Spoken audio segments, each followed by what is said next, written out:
घने जंगलों और बादलों से ढके पहाड़ों के बीच एक टूटी सी झोपड़ी में एक गरीब किसान रहता था। उसका नाम था भीमदास। उसकी पूरी दुनिया बस उसकी दो बेटियां थीं, किरण और मालती। बरसों पहले उनकी माँ चल बसी थी। गांव वालों ने समझाया, भीमदास दूसरी शादी कर लो, घर संभल जाएगा। लेकिन भीमदास हर बार बस यही कहता, नई पत्नी मुझे अपना ले भी ले, पर मेरी बेटियों को माँ का स्नेह फिर कभी नहीं मिल पाएगा। उस दिन के बाद भीमदास ने माँ और बाप दोनों की जिम्मेदारी अकेले उठा ली।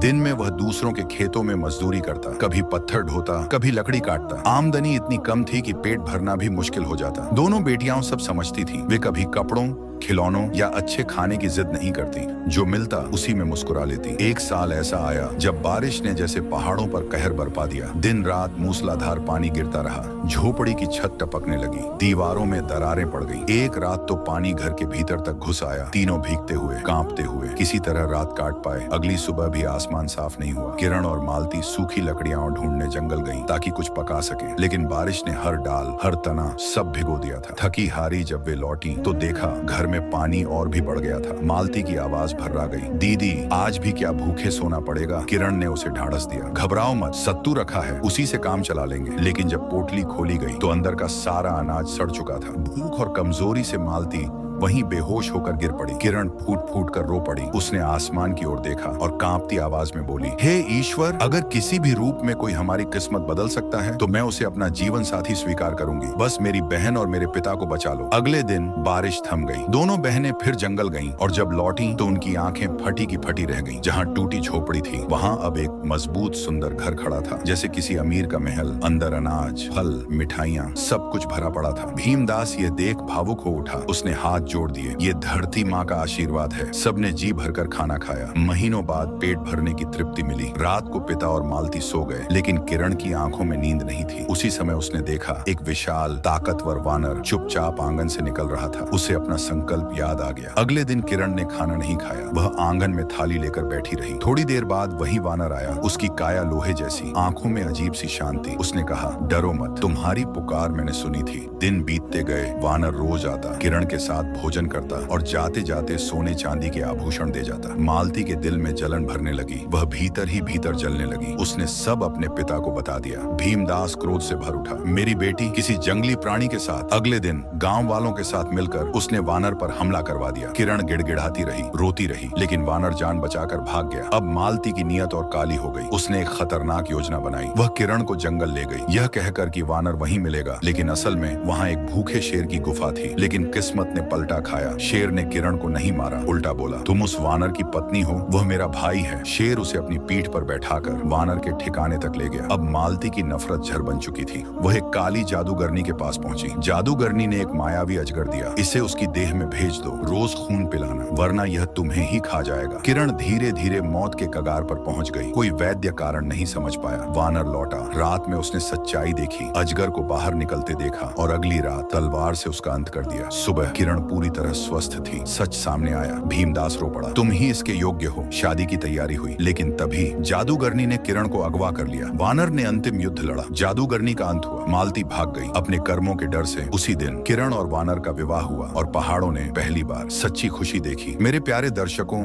आपको यह कहानी कैसी लगी? इस कमेंट्स बॉक्स में अपनी राय का इजहार जरूर कीजिएगा। और हाँ, अगर आप डी के गुरु चैनल पर नए हैं तो अभी सब्सक्राइब करें। मिलते हैं एक और बेहतरीन वीडियो के साथ।